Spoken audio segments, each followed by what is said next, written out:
Y la clase 13 correspondía a un repaso de composición de funciones e inversa de funciones. ¿Sí? Bien. Acá está.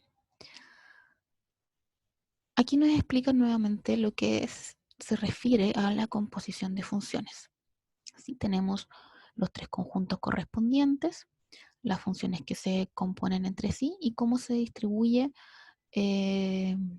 cómo se organiza, perdón, la función dependiendo de lo que uno hace primero. En este caso es una composición f con g. Entonces lo primero que uno tiene que hacer es la función g.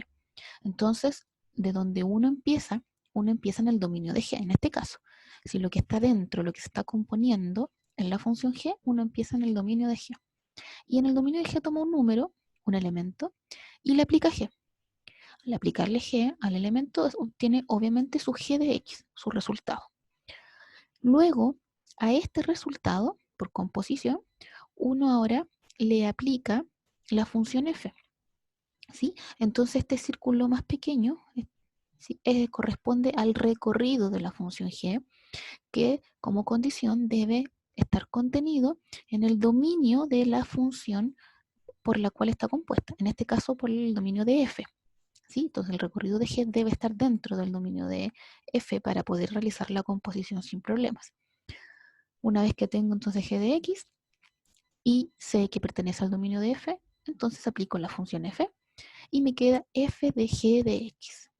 Y este es el resultado final de la composición. ¿Sí? Aquí está con diagramas y aquí está en forma de conjunto. Bien, las propiedades de la composición, que la composición puede asociar, es decir, uno puede cambiar los paréntesis, no hay ningún problema con ello. Como ya se sabía, la composición no es conmutativa. ¿Sí? Van a existir casos en que ocurra esto. Por ejemplo, una función, como se ve más adelante, compuesta con su inversa, es lo mismo que la inversa compuesta con la función original, ¿ya? Pero son casos particulares, por eso que uno dice que en general la composición no es conmutativa, ¿sí? La inversa de dos funciones compuestas, de la composición de dos funciones, perdón, se trabaja de esta manera, ¿sí? Es igual a esa equivalencia. Y bueno, aquí nos muestran un montón de ejemplos de composición. ¿Sí? Voy a ver simplemente el primero para repasarlo, el otro ya ustedes lo leyeron. Por ejemplo, aquí nos dan una función h y nos dan una función r. ¿Sí? Y nos piden calcular en este caso h compuesto con r. ¿Ya? Eso es este O. ¿Ya? Lo pusieron en un círculo más grande. Simplemente, pero es la composición de h con r. Entonces, como esto se lee al revés, o sea, primero se hace r, en este caso, lo que está aquí a la derecha, lo que está dentro es r. Primero tengo que hacer r. ¿Y qué es lo que hace la función r? Toma la raíz cuadrada efectivamente de un número. Entonces, r de x es simplemente la raíz de x. Y luego a esto yo le tengo que aplicar la función h. ¿Sí? ¿Y qué es lo que hace la función h? La función h al 1 le resta 1 dividido el argumento menos el argumento al cuadrado. Entonces, realizo esta operación. Sería 1 menos 1 dividido el argumento, en este caso el argumento es raíz de x, menos el argumento al cuadrado, o sea, raíz de x al cuadrado. Y eso es x. Y la composición inversa, o sea, r compuesto con h, al revés, perdón, no inversa, al revés, sería, primero ahora hay que hacer h es el que está hacia la derecha, tengo que hacer h. H es esta función que ya vimos, 1 menos 1 partido x menos x cuadrado. Eso es lo que hace h. Luego r, ¿qué es lo que hace? R toma su argumento y lo mete en una raíz cuadrada. Entonces tomo todo esto y lo introduzco en una raíz cuadrada. ¿Sí? La composición no es tan difícil, solo hay que llevar un buen orden. Hay que saber cómo es lo que hay que hacer primero. Siempre se trabaja de adentro hacia afuera. La función que está adentro hacia la función que está afuera. Y ahí tienen más ejemplos de composición. Hay harto ejemplo. Bien, luego tenemos la función inversa. ¿Sí? Es una función tal que cumple con esta propiedad. O sea, en términos muy simples, si una función hace algo, la función inversa de esa función lo deshace. Eso es en términos muy sencillos. ¿Sí? Entonces, por ejemplo, si la función original va del menos 2 al 2, la inversa va del 2 al menos 2. ¿sí? Toma el camino de vuelta, hace lo contrario. Por eso función inversa. ¿Ya? Entonces repito, una función inversa es aquella que deshace lo que la función hace. Aquí un ejemplo básico con diagramas incluso de la función x más 4. Entonces le dan valores a x y van a parar a su correspondiente imagen. ¿Sí? Y la función inversa hace lo contrario, hace el camino inverso. Toma de aquí los valores y va a parar a los valores del lado izquierdo. ¿Sí? Entonces, gracias a este ejemplo se observa que el dominio de la función inversa corresponde al recorrido de la función original. ¿Sí? Y el recorrido de la función inversa corresponde al dominio de la función original. ¿Sí? Es como ir de ida y vuelta a un lugar. Eso es lo que hace la función inversa.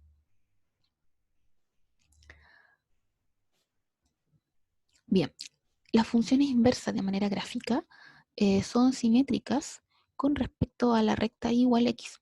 Esta recta aquí que está punteada es la recta y igual x, que pasa por el origen, y las funciones inversas, su gráfico, son simétricos con respecto a esa recta. ¿Bien? O sea, aquí genera un espejo. Si esta es la recta, como el ejemplo ya visto, la recta x más 4, entonces la inversa de esta recta, la recta x menos 4, es la que está aquí en verde. Y si se fijan, son un espejo, son simétricas. Eso pasa con toda función inversa. Su gráfico, la del gráfico de la inversa, es simétrico con respecto a la recta y igual a x al gráfico de la función original. Bien, ahora, ¿cómo encontrar inversas? De partida, no todas las funciones van a tener inversa, ¿ya? Una de las últimas cosas que se vio fue inyectividad y sobreyectividad, y se definían ambas propiedades de una función, y se decía que cuando ambas propiedades se satisfacían, una función era inyectiva y era sobreyectiva, se decía que la función era biyectiva. Esa definición nos daba pie para decir que una función va a tener inversa solo si es biyectiva. ¿Bien? Entonces no todas las funciones van a tener inversa, solo aquellas que sean biyectivas van a tener inversa. Y en el caso que lo sean, aquí nos enseña cómo encontrar la inversa. ¿Sí? Entonces un camino bastante útil de manera general, no siempre nos va a servir, pero generalmente va a ser útil, es tomar nuestra función y ya no escribirla como f de x, sino escribirla como y igual a, en términos de x. ¿Sí? Escrita de esa manera, para encontrar la inversa, debemos despejar la otra variable. O sea, sería despejar la variable x y llegar a un resultado que sería x igual a algo, en términos de y. ¿Sí? Y finalmente, solo por una cosa de costumbre, uno se devuelve a la escritura original y dice que f a la menos 1 es igual a, y deja en términos de x. Veamos un ejemplo acá. ¿Sí?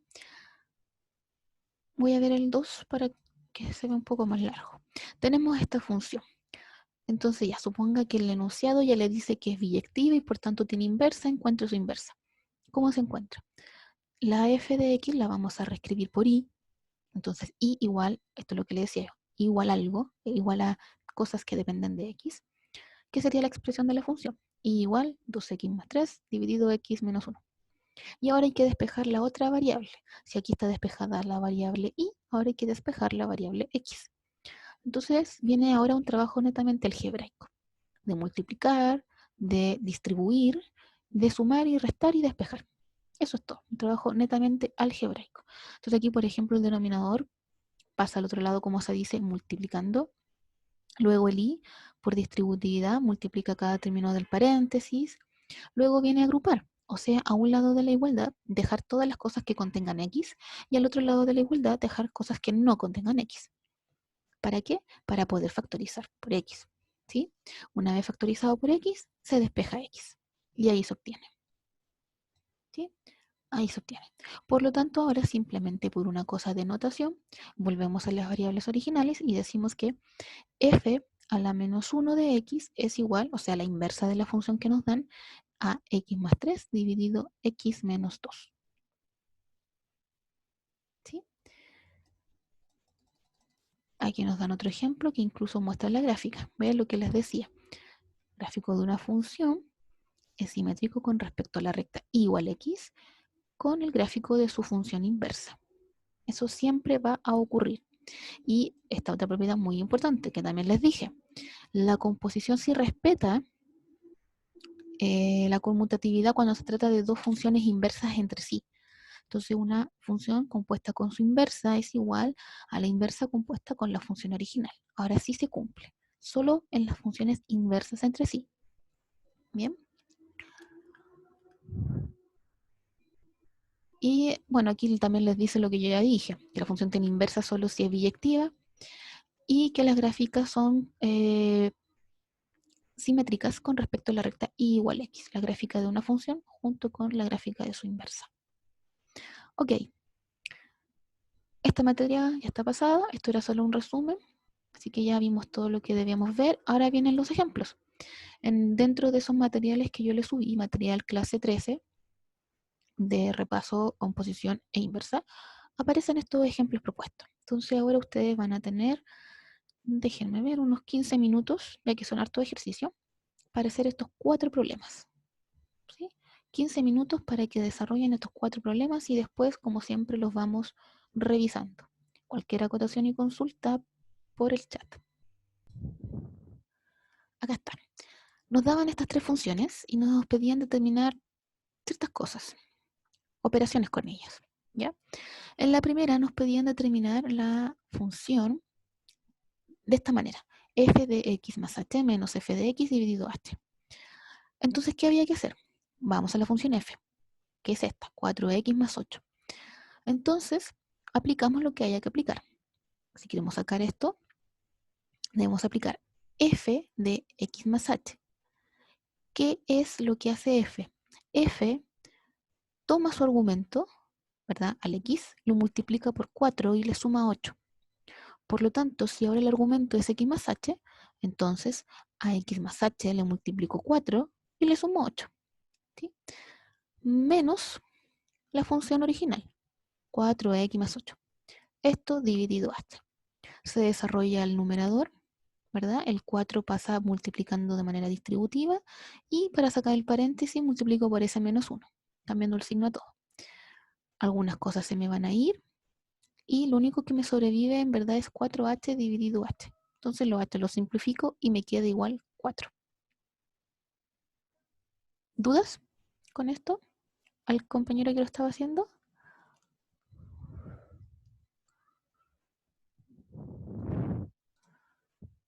¿No? Bien. ¿Habían hecho el 1? El A, perdón, el 1A. ¿O quedaron ahí a medias? En el 1A, por lo menos.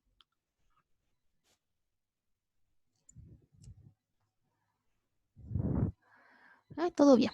Ya, a medias quedaron algunos. Bien.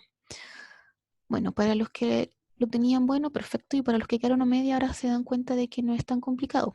Hay que entender bien el concepto de función simplemente. Si nos piden f de x más h, f de x más 5, f de lo que sea, lo que esté acá adentro, es simplemente entender bien la definición de la función. ¿Qué es lo que hace mi función? En este caso, mi función lo que hacía era tomar lo que estaba acá adentro, le multiplicaba a 4 y le sumaba 8. Entonces, si ahora lo que está acá adentro es x más h, entonces a eso le multiplico 4 y le sumo 8. ¿Sí? Y eso pasa con cualquier función. Si no hubiese considerado con la función g, por ejemplo, g de x más h, ¿qué es lo que hace la función g? La función g saca la raíz de x del argumento y le resta 1. Entonces, en este caso, si hubiese sido g de x más h, tendría que ser la raíz de x más h menos 1. Eso es simplemente. Bien. La letra P nos pedían una resta de funciones, algo muy sencillo. Ya vimos que las operaciones aritméticas, por decirlo así, dentro de las funciones son muy simples. Si nos piden restarlas, se restan. Es así de simple. Entonces aquí nos piden 2 veces f. Por lo tanto, multiplicamos la función f por 2. Y a eso le restamos la función g. Y eso es todo. Luego, la letra C nos pedía composición. Componer f con g. Por lo tanto, lo primero que había que hacer era la función g. ¿La función g cuál era? La función g era la que me sacaba raíz de x menos 1. Y luego a eso había que aplicarle la función f. La función f que hacía, tomaba su argumento, lo multiplicaba por 4 y le sumaba 8. Por lo tanto, el resultado de la composición de f con g es 4 veces la raíz de x menos 1 más 8. Ahora el dominio de esta expresión, de lo que acabamos de calcular. ¿Cómo se ve el dominio? Bueno, en este caso tenemos una raíz cuadrada, por lo tanto, para que la función, en este caso la composición, esté bien definida, no queremos que lo que esté dentro de la raíz sea negativo. Por lo tanto, queremos que x menos 1 sea estrictamente, perdón, sea positivo o cero. ¿Sí? Puede ser un número positivo o puede ser cero. Y eso ocurre cuando x pertenece al intervalo de 1, infinito. ¿Sí? Fíjese que aquí sale intersección con los reales. ¿Por qué? Vamos a ver. Denme unos minutos. Ya. Ahí hay un pequeño error en ese concepto. No lo podía arreglar porque no tengo el PDF, perdón, el PPT. Este es un pequeño error.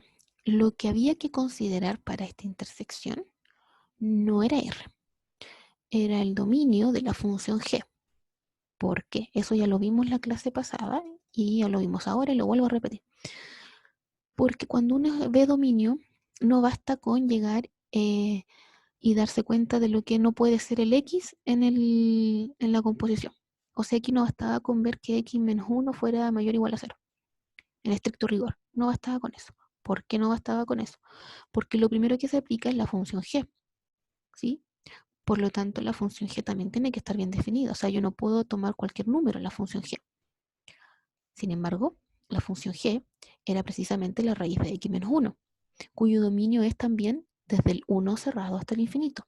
Entonces coincide. ¿Sí? La intersección de 1, infinito interpretado con 1, infinito sigue siendo el mismo, 1, infinito. ¿Ya? Entonces lo que hay que fijarse es el dominio de la función que está dentro, porque de ahí uno parte, de la función g en este caso. El dominio de f compuesto con h, ni siquiera se calculó f compuesto con h, pero se sabe inmediatamente que estos sí son todos los reales. ¿Por qué? Me devuelvo un poco. La función f es un polinomio, es una ecuación lineal, no tiene ninguna restricción, no tiene raíces, no tiene divisiones. Y la función h también es un polinomio de grado 3 en este caso, entonces tampoco tiene ninguna restricción.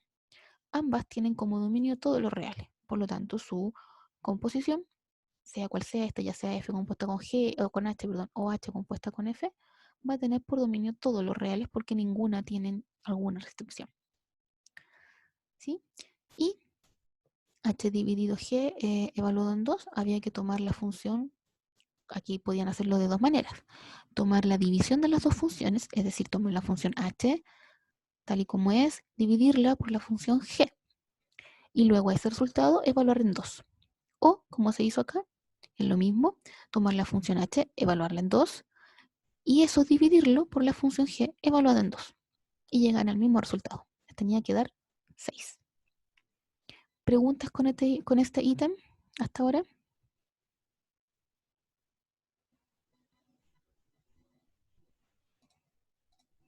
¿No? Ya, gracias por responder. Entonces seguimos.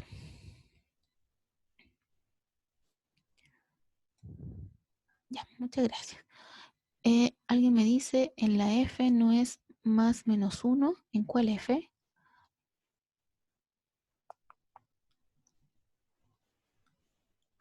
¿En dónde?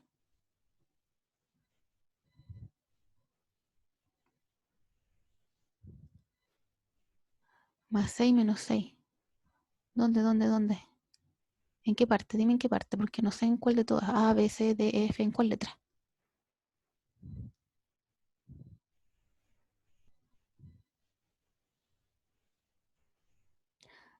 Ah, letra F. Ya, raíz de 1 positiva y negativa no, ya. Veamos. La letra F, yo pensé que te referías a la función F, por eso que no entendía que era la letra F, disculpa. Y ahora sí, sería la función H evaluada en 2. Déjame devolver para analizar cuál era la función H. La función H era esto, sea 2 al cubo menos 2. ¿Sí? 2 al cubo menos 2. Eso es 8 menos 2. Eso es 6. Y luego G, evaluado en 2. Y perdón, la G es esto, y si lo evalúo en 2 me queda raíz de 2 menos 1. Eso es raíz de 1, eso es 1.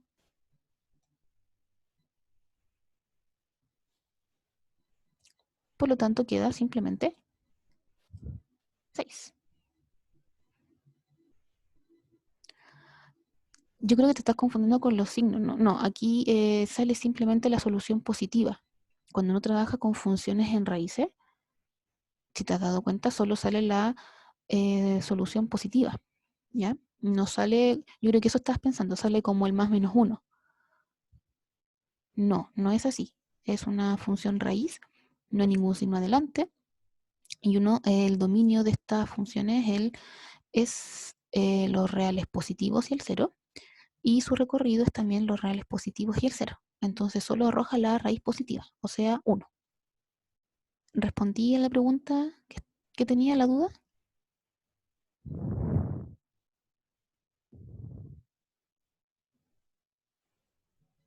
¿Sí o no? Para saber si avanzó o no. Sí, sí, ya, ya, perfecto. No, sí está bien, si uno se puede confundir. De hecho, está bien que piensen que al sacar raíz salen dos soluciones, eso está bien. Lo que pasa es que aquí estamos hablando con funciones que tienen un dominio y un recorrido eh, ya, ya marcado, ya hecho. ¿Ya? Entonces aquí nos quedamos solo con el uno positivo. Bien, avancemos. El 2 nos daba estas tres funciones y nos pedía composiciones. Entonces primero era f con g y el dominio de estas composiciones. Bien, f con g. Primero hay que hacer g, la función que está dentro. G es 1 partido x menos 1. Entonces a esto yo le tengo que aplicar f. ¿F qué hace? Toma su argumento, lo eleva al cuadrado y le suma 2. Entonces tomo mi argumento, lo elevo al cuadrado y le sumo 2. Ahí está el resultado de esa composición. Ahora hay que considerar el dominio de esta función, de esta composición en particular. El dominio a simple vista, lo que nos causaría algún problema sería el x que está en este denominador y entonces no puede ser 0. O sea, perdón, el denominador no puede ser 0, a eso me refiero. En ese caso, el x no puede tomar el valor del 1. Entonces, viendo el dominio exclusivamente de la composición, x no puede valer 1. ¿Sí? Ahora habría que ver el dominio de la función g, que es aquella que se hace primero, que se aplica primero. Vamos a la función g y observamos que coincide. Su dominio también van a ser todos los reales excepto el 1. Por lo tanto, simplemente el dominio de esta composición van a ser todos los reales excepto el 1. Ahora la composición de h con g. Nuevamente se aplica g primero, pero ahora luego de aplicar g le aplicamos h. La función h, ¿qué es lo que hace? Toma su argumento, le resta 1 y lo divide por su argumento y le suma 2. Entonces hacemos eso. Tomamos 1 dividido x menos 1, le restamos 1 y a eso le dividimos 1 dividido x menos 1 y le sumamos 2. Y esto se transforma en un trabajo algebraico, ¿sí? De sacar denominador común, de sumar y restar, multiplicar y dividir. Y listo, aquí queda 2 menos x dividido 2x menos 1. ¿Cuál sería el dominio de esta función, de la composición de h con g? Nuevamente tenemos la variable en el denominador y no queremos dividir por 0. Por lo tanto, eso pasa solamente cuando el x toma el valor de 1/2. ¿Sí? Si x tomara solo el valor 1/2, esto se hace 0. Y nada más. Pero por eso uno tiene que ver entonces, como les he dicho, la función que uno aplica primero. ¿Sí? Porque, por ejemplo, aquí no puedo aplicar el 1/2. Según el resultado que se ve acá, solo el 1/2 me trae problemas, nada más. Si yo puedo aplicar el 1 aquí y no hay ningún problema. 2 por 1 es 2 y 2 menos 1 es 1 y no tengo ningún problema. Pero yo estoy aplicando la función g en principio y la función g no la puedo aplicar en 1. ¿Ya? Entonces, por eso que no solo, repito, no solo hay que fijarse, si nos piden el dominio de una composición, no solo hay que fijarse en la restricción para la composición en sí, sino también fijarse en el dominio de la función que se aplica primero, en este caso g. Por lo tanto, el dominio de esta composición van a ser todos los reales, excepto el 1 y el 1/2. ¿Sí? Luego, la composición de f con h, también su dominio. Y aquí hay una pregunta, dígame.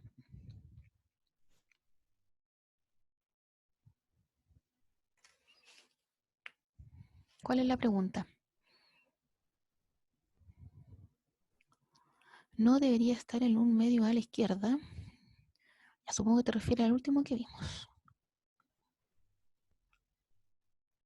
Ah, en esto, en este conjunto. Sí, ya. Buena pregunta. No es necesario. ¿Por qué no es necesario? Porque no es un intervalo, es un conjunto. Y un conjunto tú lo ordenas como tú quieres.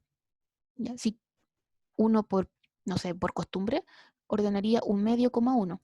Pero esto no es ni un par ordenado, no es un conjunto, no es un, o sea, no es un intervalo, perdón. Si fuera un intervalo está mal escrito. Pero es un conjunto, una bolsa con números que yo los coloco como quiero. Entonces da lo mismo el orden. ¿Sí? Bien,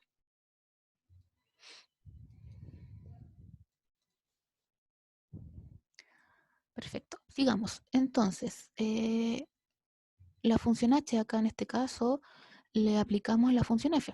Entonces tomamos h y le aplicamos f. F que hacía, no me acuerdo, entonces voy a ver.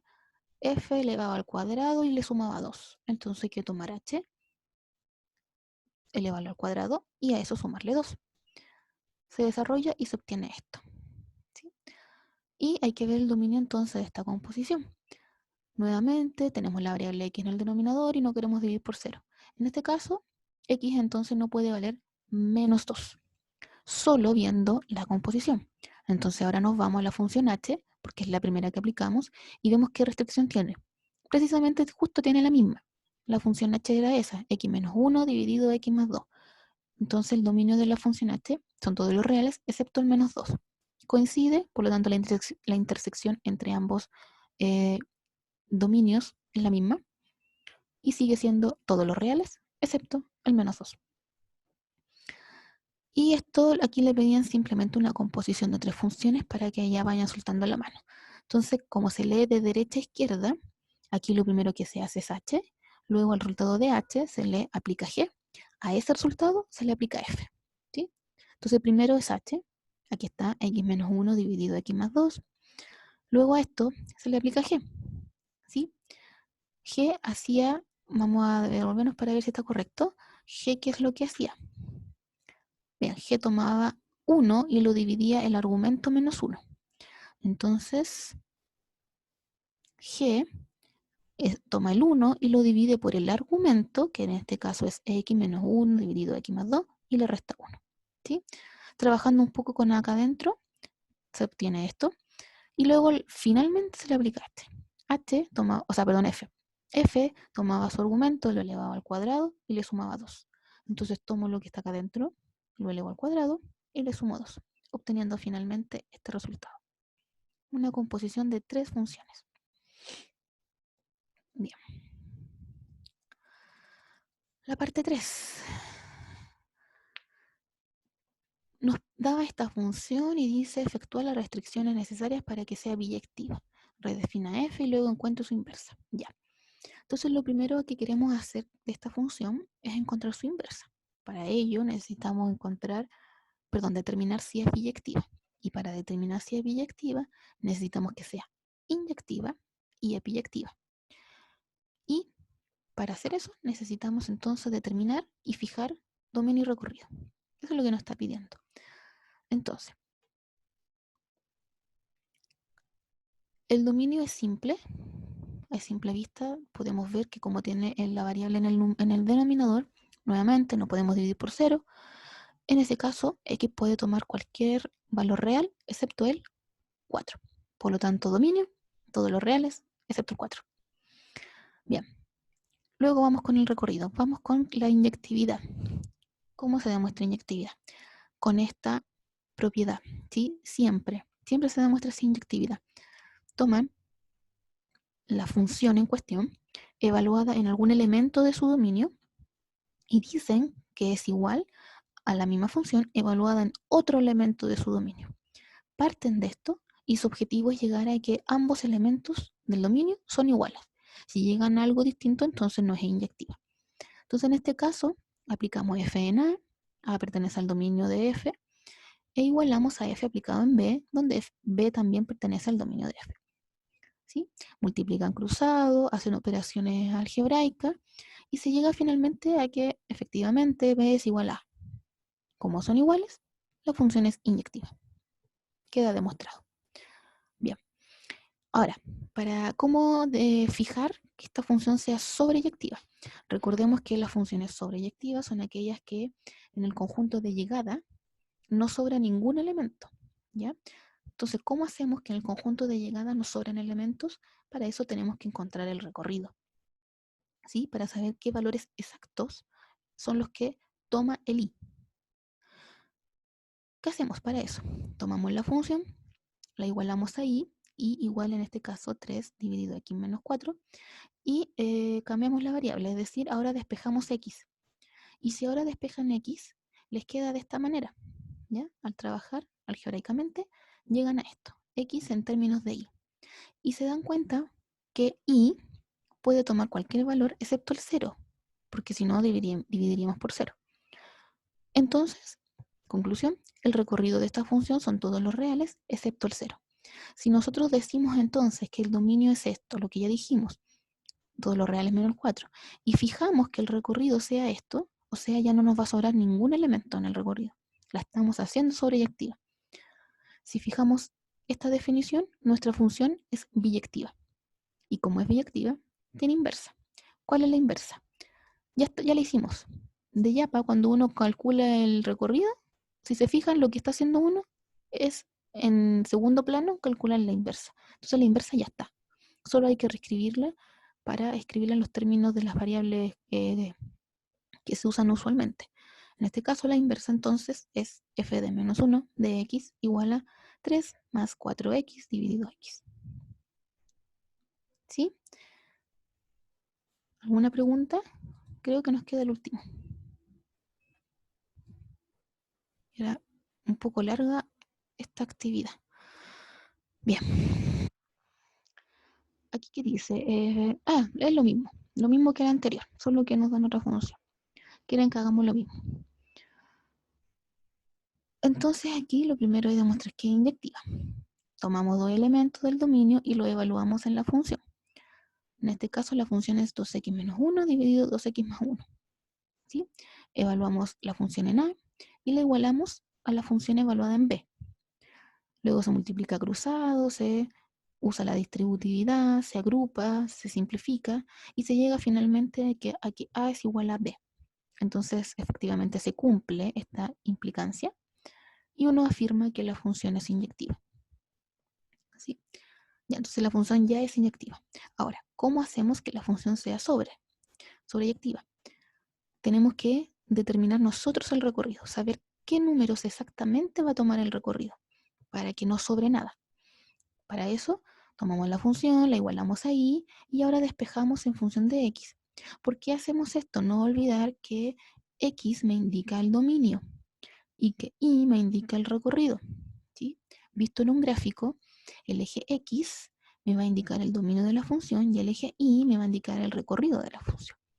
Por eso, igualamos la función en términos de x, la igualamos a un y despejamos a la inversa, o sea, despejamos x, porque así podemos encontrar una expresión con términos en y podemos ver más claramente qué valores puede o no tomar la variable y. Y así sabemos el recorrido. Por ejemplo, acá se igualó, se multiplicó cruzado, se desarrolló y se obtuvo esto, x en términos de y. Entonces aquí podemos ver claramente que y puede tomar cualquier valor excepto aquel que haga que este denominador sea 0. ¿Sí? Entonces la restricción es que 2i menos 2 sea distinto de 0, o sea que i no sea 1. Por lo tanto, el recorrido de esta función para que sea sobreyectiva no deben ser todos los reales. El recorrido debe ser todos los reales excepto el 1. Y al decir esto, al definir nosotros el recorrido, hacemos que la función sea sobreyectiva. ¿Sí? Y entonces el dominio es claro, el dominio es la función original y ver el denominador que no sea 0. En este caso, cuando x vale menos un medio, el denominador es 0. Por lo tanto, el dominio, todos los reales, excepto menos un medio. El recorrido ya lo definimos en el paso anterior, todos los reales menos 1. Entonces, la función dada, definida con este dominio y con este recorrido, es biyectiva, por ende tiene inversa, y la inversa, como ya dijimos, se calculó de pasada cuando uno calcula el recorrido. Entonces ahora solo basta reescribirla en términos de X. Y ahí está. Muy bien.